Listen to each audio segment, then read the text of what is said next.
Good afternoon, everybody. My name is Mike Bear. I'm the Director of Education at PMAA. I'd like to thank you for joining us this afternoon for the presentation from the Public Water Supply Assistance Program, Saving You Time and Money from the Susquehanna River Basin Commission. Before we get started, I wanted to explain a few things. If you did sign up for a PDH when you registered, Lisa Henry from our office will be sending those out immediately following the presentation today. So you should have those in your inbox. Also, the presentation and the recording from today, I will be sending those out. The recording takes about an hour to process through WebEx. So once I receive that, I will be sending that out in a follow-up email along with the presentation in a PDF version. Also, if you have any questions during the presentation today, there is a box in the right-hand side of your corner, the Q&A box. If you select all panelists, that will allow myself, Mike, and also Jane to see the questions. What we've decided for the presentation today, we're going to save the questions till the end of the presentation and answer those all at the same time once the presentation is concluded. But if you do have a question during the presentation, feel free to type those in and we'll keep track of those, and then we'll get to the questions at the end of the presentation. So I would like to introduce our presenters today. We have two individuals from the Susquehanna River Basin Commission, Mike Appleby, who is the Supervisor, Project Review for Groundwater, and also Jane Block, who is a hydrogeologist from the Project Review for Groundwater as well.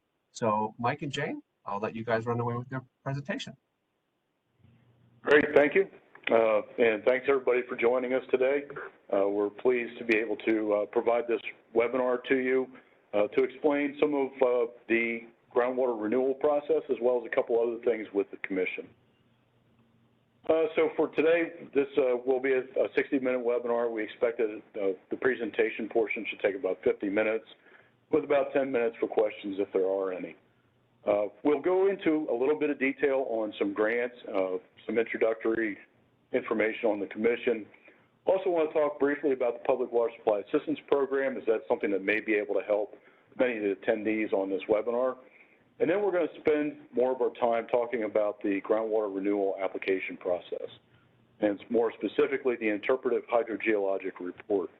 You'll hear us talk a lot about Commission Regulation 806-12 today, and that's important because 806-12 is the hydrogeologic evaluation requirement under our regulations.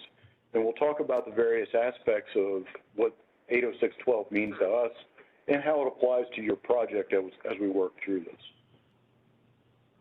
So what you didn't expect to see today was a picture of an eclipse from back in earlier this year when this was taken up in New York. Although it got a little bit cloudy, it was still pretty spectacular. If anybody hasn't seen an eclipse, it's well worth seeing it in totality. But anyway, moving on. Who we are. We are an interstate agency that was formed through a compact with New York, Pennsylvania, Maryland, and the federal government.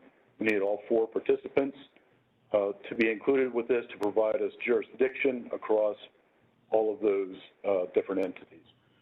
The compact was signed on December 23rd or 24th, 1971, or 1970, sorry. And it was effective January 23rd, 1971. And that date is important because it does indicate the line at which we start some of our regulatory authorities. Some of the other important dates are in 1978 and 1995, which were when the groundwater and surface water regulations became effective.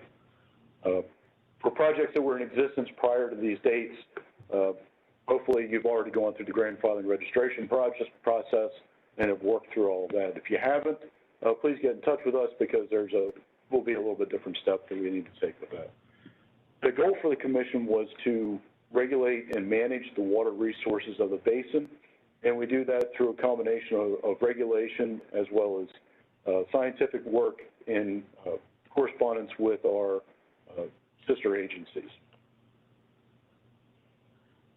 Going briefly into some of the grant information, we do have a consumptive use mitigation grant that is active. We have awarded over $12 million for that so far for projects ranging from, as the title would imply, consumptive use mitigation to water conservation and leak detection efforts.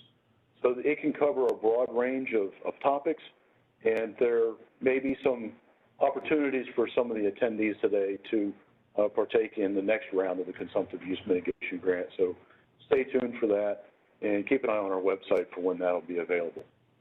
A smaller program that we did recently was the Stream and Watershed Enhancement Grant. We awarded $150,000 to 34 different projects, with the typical award being around $5,000. These are provided to watershed groups to kind of bridge the gap between other funding that they may get and to cover some of the aspects of project management that those other grants may not fund. So it's a small grant, but it is important to those watershed groups. The next grant that I want to talk about is the groundwater level monitoring grant. And this one is particularly relevant to this group and this topic today because the Commission has a vested interest in projects getting good water level data. So we started this grant a couple of years ago to help projects either obtain or upgrade their water level monitoring equipment so that they can start obtaining data that will be helpful during the renewal process. In 3 years, we've awarded around $300,000. This year, we have a different process for it. It's more like a rolling application period where we are identifying projects through our assistance programs and enrolling them kind of on a rolling basis. So there's no open period for that, but there are some ongoing grant opportunities associated with that. If you're interested, please contact Jane and myself, and we can help get that ball rolling. So the Public Water Supply Assistance Program has entered, I think it's the 12th year right now.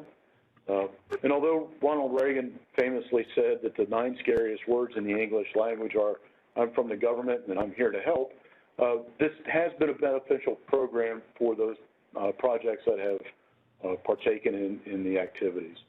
We provide some educational opportunities through webinars like this. We've also done many workshops and provided various topics, including funding, water loss, auditing, methodology, leak detection type stuff. So there's a lot of things that have been germane to the public water supply systems, or public water suppliers. If you're interested in participating in the Public Water Supply Assistance Program, you can contact Jane or myself and we can get that started. But most of the times we are identifying projects that would be eligible for it as we're working through the renewal process. So whether the project contacts us or we contact them about an upcoming renewal, projects that are eligible, which are generally speaking municipal projects of 10,000 people or less, we can start to develop what we call a voluntary action plan. And the voluntary action plan is a comprehensive review of all the data that is available, whether it's in our files or in public water suppliers' files. We review that from a technical perspective and identify if there are any data gaps. If there are, we also provide a operational monitoring or testing plan to fill some of those data gaps. For some projects, we're able to identify a rate which may be the previously approved rate or some other rate that would be supportable with the existing data.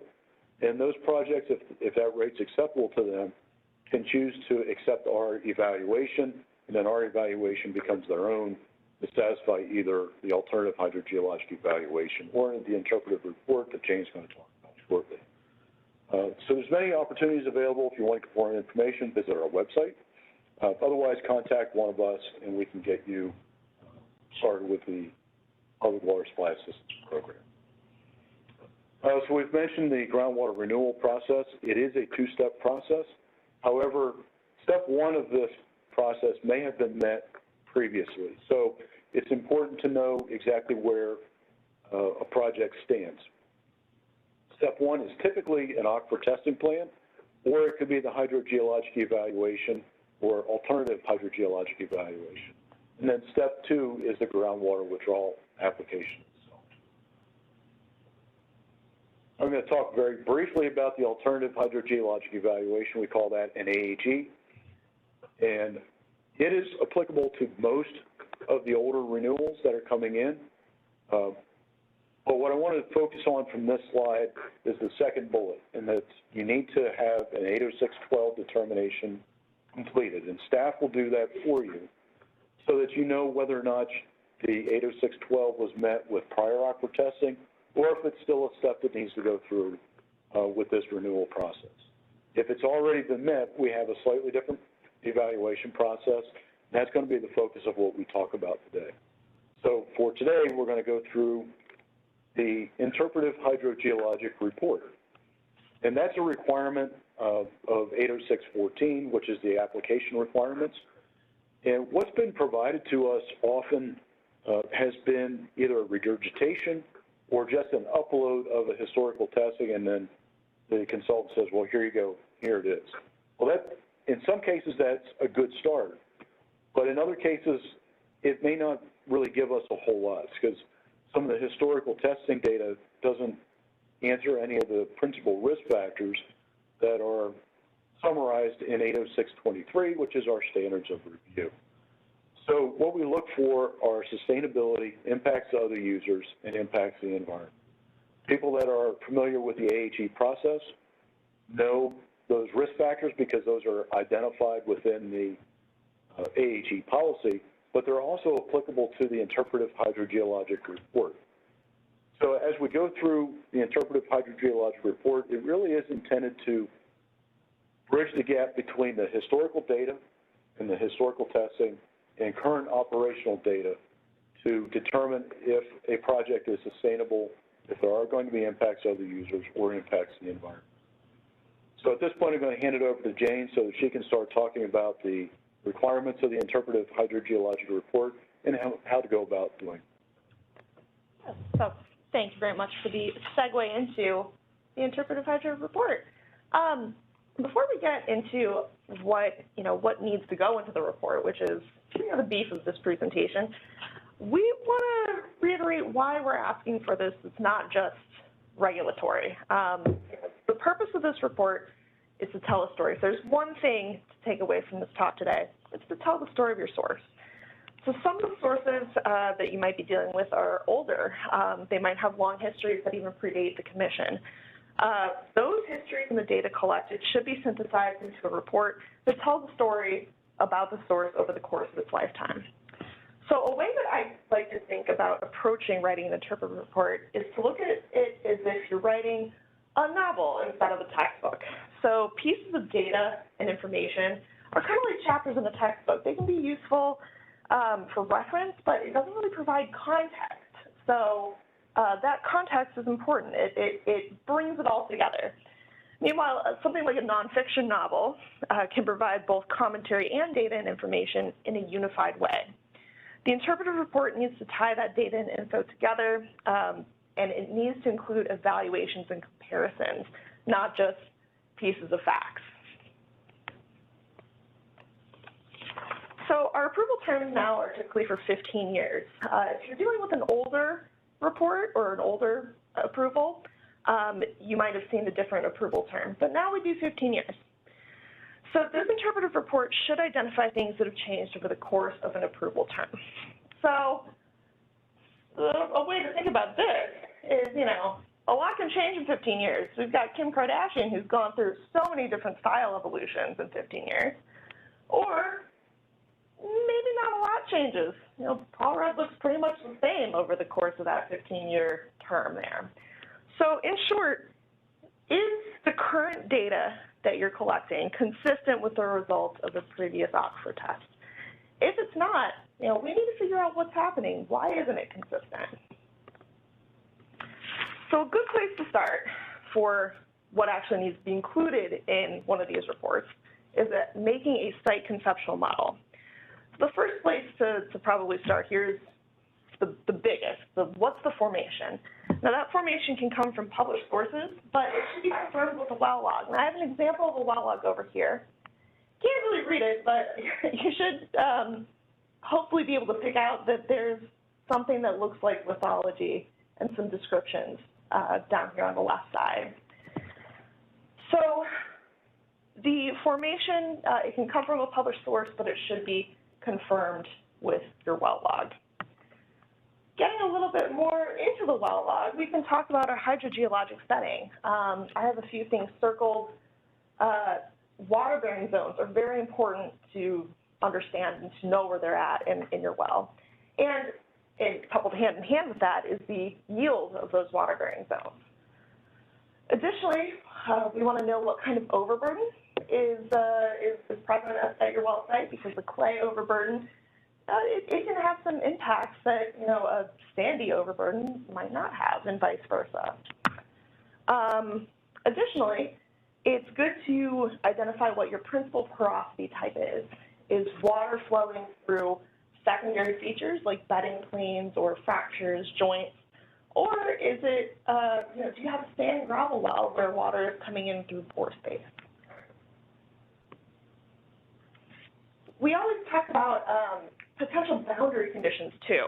Recharge and barrier boundaries are your two standard boundary conditions, and they are pretty much what they sound like. So a recharge boundary might be something like a stream that could be connected to your well and could provide additional water to your source. A barrier boundary, on the other hand, is something that would limit your aquifer. So if you're in Adams County, you might see a lot of dye base, and that dye base doesn't want to let water flow through it. So you end up with some limitations. And then finally, aquifer properties like transmissivity and storativity should be discussed, and these should be based on historical testing results. This will help you determine if your aquifer is unconfined or confined, and that will have implications later on as we go through some of the evaluations. Every project that we do in-house, we go through an environmental screening. So this is a desktop overview, just trying to get our arms around what might be on the ground and what might need some further consideration. So we're looking for, what's out there, streams, wetlands. That can be found through a couple databases that are maintained, the National Wetlands Inventory and state-maintained wetland databases. Those can be downloaded from PASDA as well. We also, when we're thinking about streams, need to consider what the wild trout status of a stream is, because wetlands in the floodplains of wild trout streams do require some additional consideration. We're going to talk about that a little bit later when we talk about looking at historical surface water monitoring networks, but that's just something to keep in the back of your mind. Be thinking about wild trout. We also always complete a Pennsylvania Natural Diversity Inventory, or a PINDI. Those are going to identify rare, threatened, and endangered, or RTE species.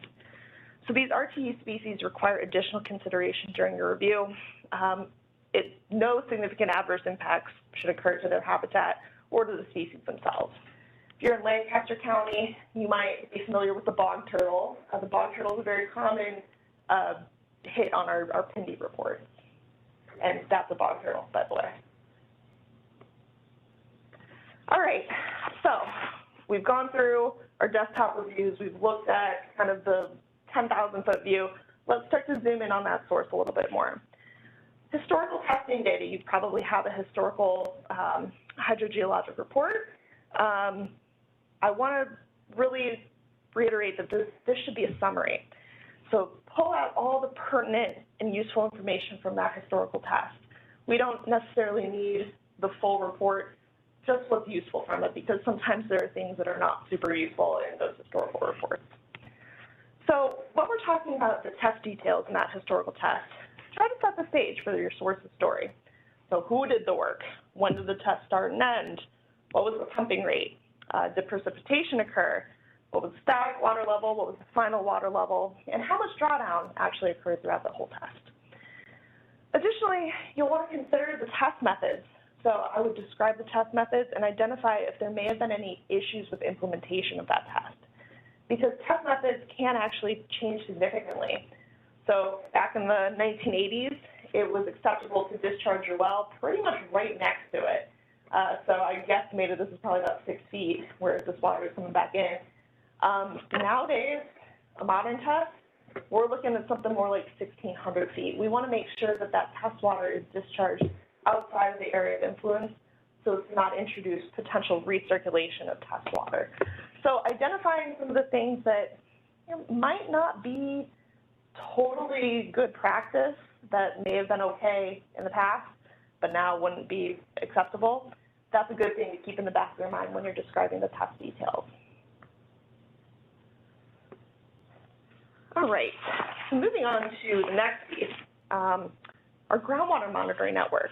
So modern aquifer tests, we typically require a monitoring network that will sufficiently capture potential significant adverse impacts to other users.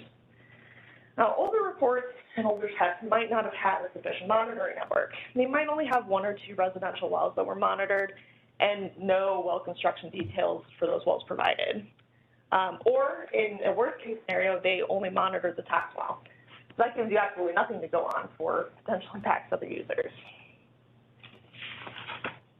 Now, when you're looking at your historical test and looking at what things look like today, consider development. So I have a photo here. This is part of Cumberland County here. This photo was taken where there's not a whole lot out here. We have some residential and commercial development down in the lower right-hand corner, but for the most part, this area is mostly farmland. So at the time of the historical test, you could have an area that looks like that, but then this is what that same area looks like today. There's tons of residential development. There's some commercial development. You know, things have changed. Water usage has drastically changed in this area. So you've got to be thinking about how you can confirm that all the new potential users in that area will not be significantly adversely impacted by a withdrawal. So consider who's served by public water supplies, who still maintains a private well. These are all things to be keeping in the back of your head while you're evaluating your historical monitoring networks. So to really drive this home, this is an example of a monitoring network. We have our 2 test wells in pink here, and let's say in this example that other green wells were existing at the time of the historical test, but the yellow wells, those yellow dots up in the upper right-hand corner of the figure, let's say that those weren't there at the time of that historical test. We need to think about how we can screen out the risk to those 3 wells. So we can use our site conceptual model and well construction details from those wells to basically say that there's not going to be a significant adverse impact. I know that residential well construction details can be really hard to track down and find, but it's really important to make every effort to do so because it can save you some potential headaches down the line. They're a really useful tool to screen out these potential impacts. So now we've talked about our groundwater monitoring network. The other side to that monitoring network is the surface water. Surface water might not have been monitored prior to the 2000s or so. It's a very common data gap for a lot of the renewals we're seeing come in right now. So if you don't have any surface water monitoring completed from your historical report, that's not ideal, but it's okay. You can potentially screen out potential impacts to surface water using your site conceptual model. It might not be an issue. It just needs some further evaluation. And that evaluation should be documented in this report. So the graph I have shown here is actual data from a surface water monitoring network. This is from a flume. And so flumes, weirs, and piezometers are all different ways you can monitor surface water. Flumes and weirs are typically used for flowing water, and piezometers are used to measure changes in head and wetlands. So this graph, like I said, flume, it shows a diurnal pattern, which can make things a little bit difficult to interpret. And your consultant should be able to work with this data, this type of data. But what we typically will think about is we'll start to look at the peaks and the troughs And we'll also, we'll try to identify if there were changes that have occurred at significant points in the test, like when a well is turned on or when the well is turned off. So that's kind of a crash course in how we will look at this right off the bat. But again, your consultant should be able to handle analyzing some data like this. Now, I know I mentioned wild trout streams. Again, it is key to know the status of streams because the wetlands in the floodplain, if wetlands in the floodplain of a wild trout stream are impacted, you need some additional considerations. If they weren't monitored, it might be something to consider monitoring, doing some operational monitoring for that, which we'll talk about that a little bit later. But you know, just keep that in the back of your mind that those wild trout streams are very important. All right, so talked about the background details, what our monitoring networks look like, what the test details look like. Let's get into some of the analysis that we can do with that historical test data. And something that we usually, we rely on these quite a bit at the commission, is looking at 90-day drawdown projections. So this is an evaluation we use to determine whether or not the source is likely to be sustainable and the quantity available during a drought period. Basically just simulates what if the well was pumping for 90 days with no recharge, which, yeah, a drought is there's no recharge coming in. So this graph here, we have blue dots representing drawdown in our well. And this particular graph shows water-bearing zones on there. So there's two gray dashed lines. And then the red line is our projection coming out to 90 days. So you'll notice here that the water level in the well is projected to be below the 40 gallon per minute water-bearing zone after 90 days. And I'm sure you're wondering, is that significant or not? Well, the answer is not straightforward. The answer is that it varies. It depends. You know, it really depends how much water that particular zone provides to the total yield of the well. So a 5 gallon per minute water-bearing zone, that might be significant if the total yield of the well is something like 50 gallons per minute, but maybe it's not if it's 500 gallons per minute. So things to be aware of.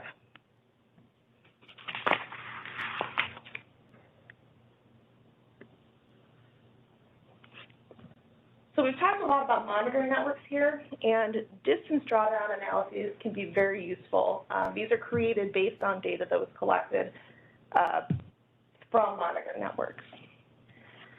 So this graph can be used to estimate drawdown at a location that, you know, for example, might have a well, but you weren't able to monitor it for whatever reason. It could be access issues.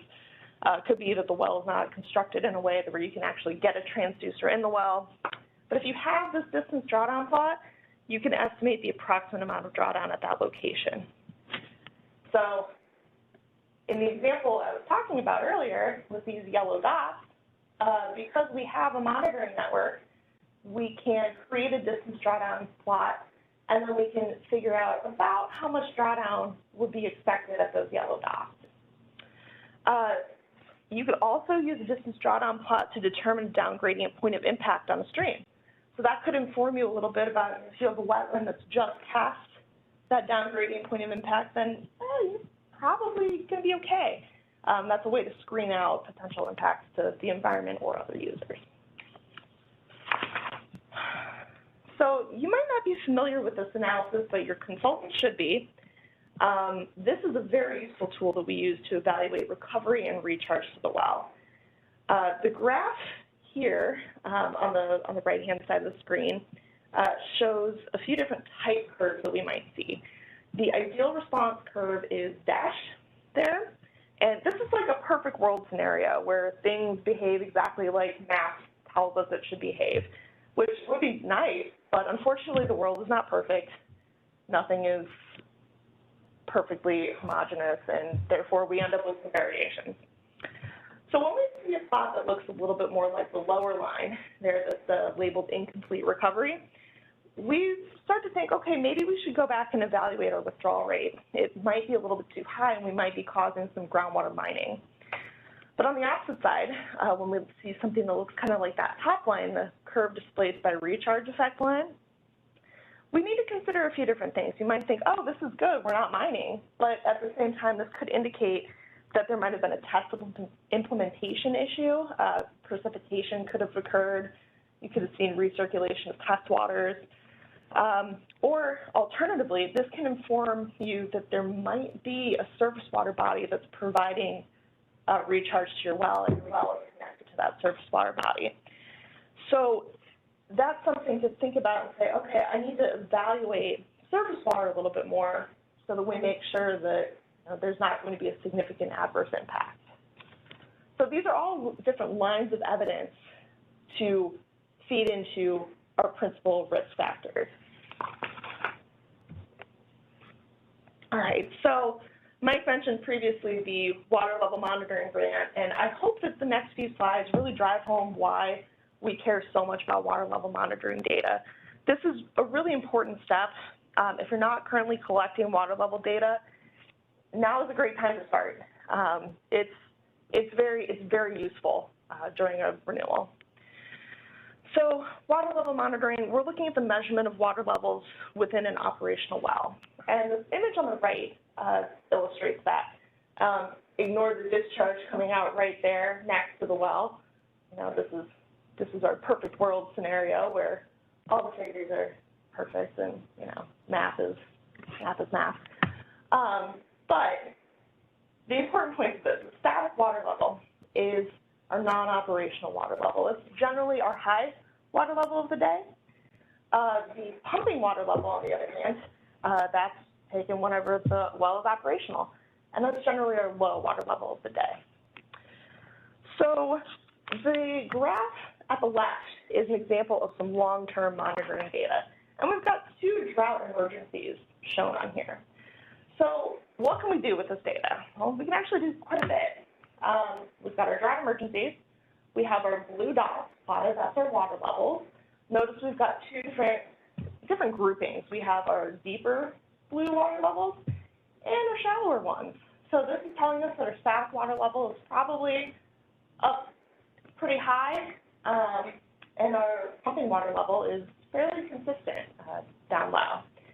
The black line is the 30-day withdrawal, 30-day average withdrawal. And then we also do have pump intake and water-bearing zones graphed on this graph. So 2 main takeaways, I think, from this graph we can show you is that drought clearly impacts our water level. So I think that this earlier drought emergency here, our 30-day average is pretty similar to what it is back in, this is 1999. That 30-day average is pretty similar to the 30-day average in, say, 2005, but our water level is much, much lower than it is in 2005. Additionally, when the 30-day average is taking a little bit of a dip here from 2007 to, say, 2010, our water levels are much higher. So this is the type of data that you can pull out. You can look at how your withdrawal is impacting your water level. So although it's important to know what the static water level is, and this graph does show that we have static water levels, the daily low level is probably going to be more valuable to you whenever you're looking at this data for the renewal. So we want to look at water level monitoring data over a long time period. If you're only looking at snapshots, you might end up with an inaccurate assessment. So I've modified the graph here. The blue is our water level, green is our 30-day withdrawal, and then the, oh boy, I can't remember. I'll show them on the next slide. But if you're looking at this data, what would you think the long-term trend was just with these 3 snapshots? You might think it's something like this, pretty stable, but when we look at the whole graph, oh no, there is clearly something happening here. So, okay, the red dashed lines are our water-bearing zones. And notice over here, we're below our water-bearing zones and approaching the pump intake in the black line, while the 30-day averages remain fairly consistent and our water level is dropping quite a bit. So that is not really a good situation to find yourself in, but if you're looking at these water levels over time, you can be prepared and you can think, okay, maybe we need to start considering changing our operations. It's just a good way to be prepared. Got another example here. This is a little bit more challenging. So what's going on here? We've got our purple line as our 30-day average, blue line is groundwater elevation, and we have a water-bearing zone. Additionally, we have 2 drought periods shown in orange. A couple things we can pick out from this graph, but it's definitely more challenging than the previous graph. When our withdrawal was fairly low, 40,000 gallons as a 30-day average, we had pretty high water levels. But then sometime around 2020, this particular project sponsor decided to increase their withdrawal from the well. When they increased, we noticed that we start to see a seasonal trend emerge. So with, the water levels are higher during higher precipitation months and lower during our lower precipitation months. And they're also dropping below this water-bearing zone. Additionally, the drought is a confounding factor because when we see the 30-day average declining, our water level isn't really recovering that much. It's still decreasing. So the major takeaway from this is that if you're not currently collecting water level data, it's a really good idea to start. And again, we have grants available to assist in implementing this type of monitoring. Yeah, there's our trend line showing that this is something to be thinking about, something to be concerned about. So, tying this all together, the historical report and the operational data. We want to make sure that the operational data is consistent with that historical test. So we need to take into consideration the test rate and the 30-day average withdrawal rate too. If a test or requested rate is a lot higher than the maximum withdrawal rate during a drought, then we need to consider how to adjust the expected water levels. This is a very common data gap because a lot of times we don't have that great of withdrawal data, or I'm sorry, we don't have that great of water level data during a drought. So in this example here at left, we have our green is our 30-day average, blue is the water level, and then our red dashed line here is actually our 90-day drawdown projection from the historical test. Notice it's a little bit, the water levels are a little bit above that 90-day drawdown, but the rate is lower than the test rate. So when we adjust for that rate, it ends up being pretty consistent with the operational data ends up being pretty consistent with that historical test data. So awesome, that's good news. Now this one on the right-hand side here, and this is a little bit more confusing. So notice we've got some static water levels that we're seeing. We've got some operational water levels. We have our 90-day drawdown plotted in red. We also have water-bearing zones. Right off the bat, we're seeing that at lower test or lower withdrawal rates than the tested rate, our water level is below the 90-day drawdown projection that the test data predicts. So that is going to need some additional consideration. Something's not quite right here, and we need to figure out what exactly that is so that we can appropriately evaluate. All right. Let's see here. So after you've done your comparison of the historical test data to the operational water levels, take a pause, stop, and evaluate those principal risk factors. So is the data sufficient to determine that the withdrawal is sustainable and that significant adverse impacts to other users and the environment will not occur? So these are things to just stop, pause, think about it for a minute.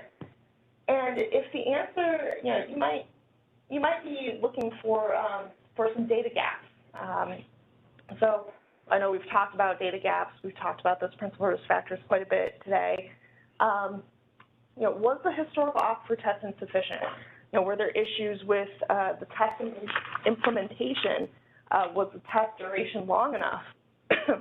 How about the monitoring efforts? Was there enough done there to be able to sufficiently say that your data is sufficient to answer those principal risk factors? Do you have enough operational test data? Some sources might not have pumping water levels, and some sources might not have any operational water levels. So that is something to be thinking about too. And additionally, have you utilized your well at the request rate? Some sources haven't been. And then one of the big misses that we tend to see is the environmental resources. Those environmental resources do need to be evaluated. So this list is not all inclusive and every site's unique. It's every project is going to have its own considerations. But just take a beat, think about your data gaps. I've never been to London, but apparently they have signs that say mind the gap on this tube. So mind your gaps. So if data gaps exist, if we've found that we have a gap, we need to collect a little bit more information. And that's where operational testing or monitoring will come in. And the difference between testing and monitoring is it's pretty subtle. The key difference is that operational testing will likely include changes to your operational rate. Monitoring is typically done without modifying any of your operations. So, you're basically doing business as usual with some additional monitoring points of, say, a wetland or maybe a residential well. Testing is a little bit more strategic. So when you're trying to decide whether or not to do monitoring versus testing, think about the nature of your data gaps, how much time you have to complete the testing or monitoring. Some manufacturing facilities, for example, they can't necessarily do a test because they don't have time. They can't shut down the plant for 2 days to do something. That's just what it is. And think about what data you have available already. And I know we're very scary because we're government, but if you're struggling, please call us. We're happy to help. We want to help you. This is, we have a common goal, and it's to make sure that things are responsibly managed. So once you've completed everything, you've looked at your desktop reviews, you've looked at your historical test data, evaluated your operational water level data, and you've done, maybe done some operational testing or monitoring, go through and tie this information together in a principal risk factor summary. So package it all up. What's the bottom line here? And you want to make sure that you address your principal risk factors, sustainability, impacts of the users, impacts to the environment. Data gaps at this point, when you're finishing up this report, they shouldn't exist. But if you have something that say you use your site conceptual model to screen away potential impacts to other users of the environment, explain that. Note, this is the setting. This is why we don't think impacts will occur. So, the key takeaways from today. There's 3 things to take home. One is to tell the story of the facility. Use those comparisons in the evaluations to your benefit. Address changes between the past and the present. That can be over the course of an approval term. Sometimes you might have to go back further. And always remember to evaluate your data with respect to those principal risk factors: sustainability, impacts to other users, impacts to the environment. Our contact info is up here. So if you ever have any questions, need any assistance, we're happy to help. So I guess with that, we can open it up to questions. All right, thank you both. There are no questions in the queue as of right now. So if anyone has any questions out there, please type them in the Q&A box on the right-hand side of your screen. We'll give it a little bit and see if there's any questions that come in here.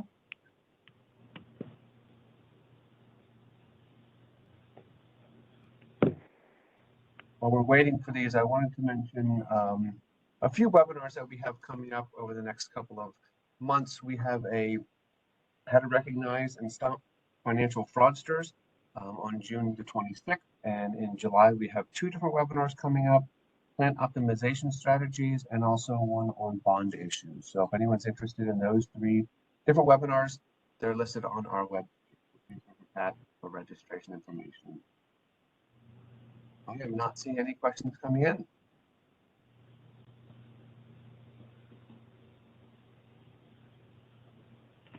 Oh, here's one. Okay, we just got one. You complete the well evaluation for us, or just review our work, or direct us on how to do it? Well, if you are eligible for the Public Water Supply Assistance Program and you choose to participate in that program, then we can do a lot of this for you. If you do not wish to participate or you're not eligible for whatever reason, then this is something that you would be expected to do on your own. And we wouldn't necessarily direct what needs to be done ahead of time. We can have discussions about what we think should be done, but that's going to have to be done with in conjunction with your consultant, and to make sure that you are meeting those principal risk factors that Jane spoke about. So this can go a couple different ways depending on how you choose for it to go. If you want us to be involved, we certainly can be, and we can help you through that process. At the end of all of this, we will review what you provide to us, and then we will provide any responses to that. And in some cases, we'll ask for some additional information because maybe the risk factors weren't adequately addressed. So it can go a variety of ways, but largely you're in control of how this will work. Thank you, Mike. Are there any other questions? Again, down the right-hand corner, if you want to type those in, if you select all panelists, we can see your questions.